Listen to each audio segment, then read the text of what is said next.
আসসালামু আলাইকুম প্রিয় দর্শক, মিথ্যা মামলা থেকে বাঁচার উপায় কি? যদি আপনার বিরুদ্ধে কেউ একটা মিথ্যা মামলা দায়ের করে, তাহলে আপনি কিভাবে ওই মামলা থেকে পরিত্রাণ পাবেন? মিথ্যা মামলা থেকে বাঁচার যে বিষয়গুলো থাকে, তা আপনাকে প্রমাণ করতে হবে কি কি কি বিষয় আপনাকে প্রমাণ করতে হবে? বিস্তারিত বিষয় নিয়ে আমি আলোচনা করব অ্যাডভোকেট আতিয়ার শিকদার, ঢাকা জজ কোর্ট। অ্যাকচুয়ালি মামলা কোন জায়গা থেকে শুরু হয়, অথবা মামলার বিরোধ বা মানুষের যে ভিতরগত একটা পরিবেশ, যেটা মানুষকে প্রতিহিংসার আগুনে জ্বালিয়ে দেয়, এটা কোথা থেকে আসে? হতে পারে জমি জমা, পূর্ব শত্রুতা, অথবা কোনো বাঘ বিতণ্ডা, হতে পারে কোনো অর্থ টাকা পয়সা নিয়ে কোনো ঝামেলা, পূর্ববর্তী কোনো শত্রুতার জের ধরে এই মামলাগুলো সাধারণত হয়ে থাকে। এটা হতে পারে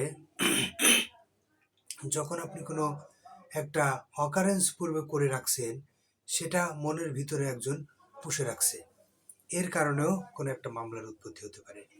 এখন দেখার বিষয়, আপনার বাঁচার উপায় কি? যদি কোনো একটা মামলা হয়েই যায়, তাহলে আপনি কোন কোন গ্রাউন্ডসে ওই মামলা থেকে রেহাই পেতে পারেন। দেখুন, কিভাবে কোনো ব্যক্তি আপনাকে হুমকি দিছে অথবা মারছে, ওই ব্যক্তি ওই জায়গায় ওই দিন ছিল কিনা। ধরুন, কোনো একজন ব্যক্তি, বর্তমানে মোবাইলের যুগ, খুবই সহজে তদন্তের মাধ্যমে উঠে আসে যে ওই ব্যক্তি কোথায় ছিল। আমার একটা ঘটনা, আমার একটা ক্লায়েন্ট আছে খুলনায়, ওনার ঘটনা, উনি যেদিন ঘটনা দেখাইছে মামলায়, সেদিন উনি চট্টগ্রামে ছিল। এটা আমি কিভাবে প্রমাণ করব? যখন কোনো ব্যক্তি খুলনায় ওই দিন ছিলই না, চট্টগ্রামে ছিল, এই বিষয়টা প্রমাণ করার জন্য অবশ্যই চট্টগ্রামে উনি একটা ব্যাংক অ্যাকাউন্ট থেকে টাকা উত্তোলন করেছিল।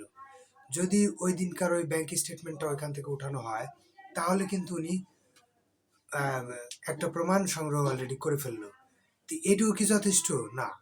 ওইখানকার যে সিসিটিভি ফুটেজ, অথবা ওইখানকার যে উনি মোবাইলে কথা বলছে, অথবা উনি মোবাইলে, অবশ্যই চট্টগ্রাম মোবাইল নিয়ে গেছিল, মোবাইল নিয়ে গেছে আবার মোবাইল নিয়ে আসছে, কতক্ষণ ওনার মোবাইল ওইখানে ছিল, কোন কোন জায়গা দিয়ে গেছে, অবশ্যই এই রেকর্ডটা অবশ্যই আছে। এই রেকর্ডগুলো যদি কোনো ব্যক্তি মামলার ঘটনার সাথে সংশ্লিষ্ট না বলে প্রমাণ করার জন্য কোর্টে উপস্থাপন করে, তাহলে অবশ্যই প্রাসঙ্গিক হবে। আর একটা ঘটনা যদি এরকম হয়, কোনো ব্যক্তি আপনাকে মোবাইলে হুমকি দামকি দিছে, অথবা আপনি যখন হুমকি দামকি দিছে বলে দাবি করতেছেন, বা ওই অপরপক্ষ দাবি করতেছে যে আমাকে হুমকি দামকি দিছে, আমাকে মারছে, মাইরা নীলাফালা জখম করে ফেলছে, মেডিকেল সার্টিফিকেটে গেছে, মেডিকেল সার্টিফিকেট দিছে, মেডিকেল সার্টিফিকেট দিয়ে মামলা করে দিছে। পরক্ষণে যে ব্যক্তি এই নীলাফালা জখম করেছে, সে দেখা গেল একজন চাকরিরত ছিল। অ্যাকচুয়ালি সে ওটার ভিতরে জড়িত না, চাকরিরত ছিল। এটা কিভাবে প্রমাণ করবে?